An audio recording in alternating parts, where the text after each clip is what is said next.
The light's not too good. Let me see here. Okay, there we go. So this hat is black with a red. It doesn't have to be a W, but this one I always call Rumpelstiltskin's hat. Rumpelstiltskin is sometimes known as just Rumpelstiltskin. Sometimes he's Uncle Rumpel. Sometimes he takes on other personalities. And most of the time, he likes black and red. He also is interested in always learning. He is a consummate learner, a consummate person who is very tight-lipped about the things he's got, because he knows that just giving away what he's learned, often the things that he gives away like that, when he did it in the past, were ignored, thrown away, and shat on. So he has become very tight-lipped, and it's very hard to pry his lips apart. Is there a Rumpelstiltskin kind of personality around you? Maybe you actually have an alter ego who is like Rumpelstiltskin. If this is so, Rumpel would be laughing and saying, "You've got the picture."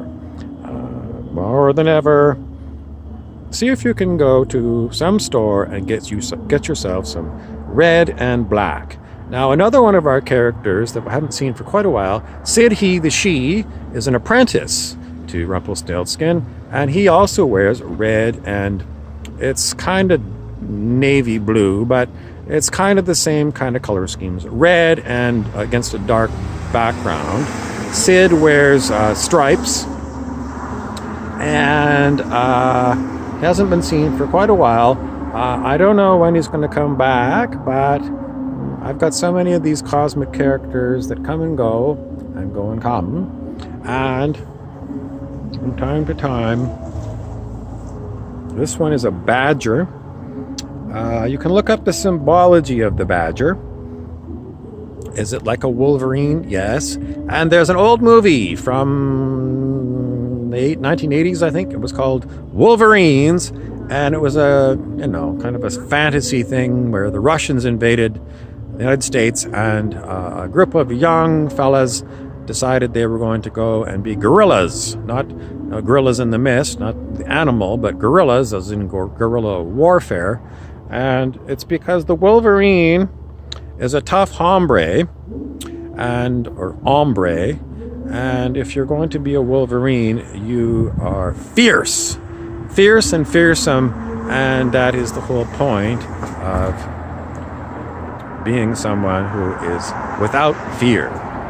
If you feel like you've got fear, then you need to source it. In other words, figure out, where is it coming from, your fear? Was it acquired as a child because you were bullied, or you had a tough father or something? If you can get to the roots of your fear, then perhaps you can get a hold of what it is. What's the purpose of fear? It might be a motivational tool for you at sometimes, but I always say fear means false evidence appearing real. And so if it's all about falsehoods, you need to discover what falsehoods you have incorporated into your personality that is, driving you. Because quite often fear will drive you in the wrong direction. Fear is not a very high vibration at all, very low, but it will drive you. So if you want to turn your direction around, you're going to have to get to the roots of it all and heal it. You can look up the symbology of Wolverine and see if there's anything in there useful for you. I'm Bob Frizzell for The Reality Game. Oh, one more thing.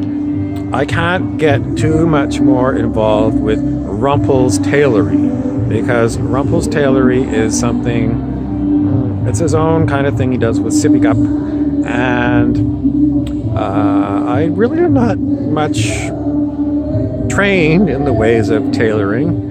And what is it, about tailoring that's so interesting? Cobblery is somebody who makes shoes. It's an old trade from the olden days. Making things like wood barrels is another thing that is a lost art.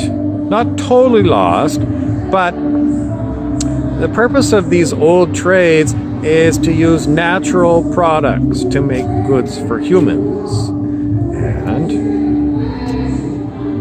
why do we want to bring them back? Because we have a great long history of using these kind of things, and they are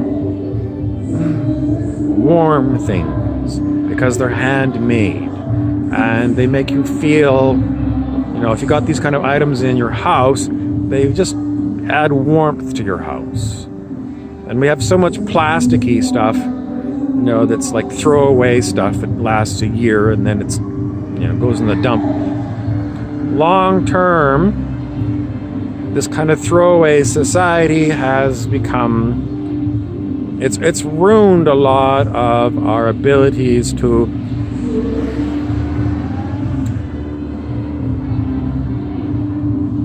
find our ways of expressing ourselves through our hands. And these kind of things are considered meditation that I talk about all the time. If you can get to one of these reproductions of old-time places where they have these kind of crafts, I highly encourage it.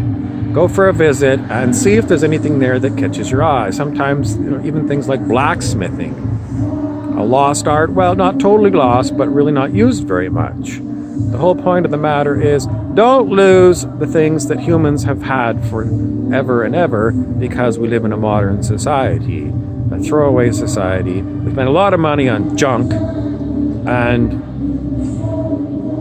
it's all mass manufactured. It's not anything really worth having. It's cheap and tawdry, Rumpelstiltskin would say. Don't be cheap, don't be tawdry.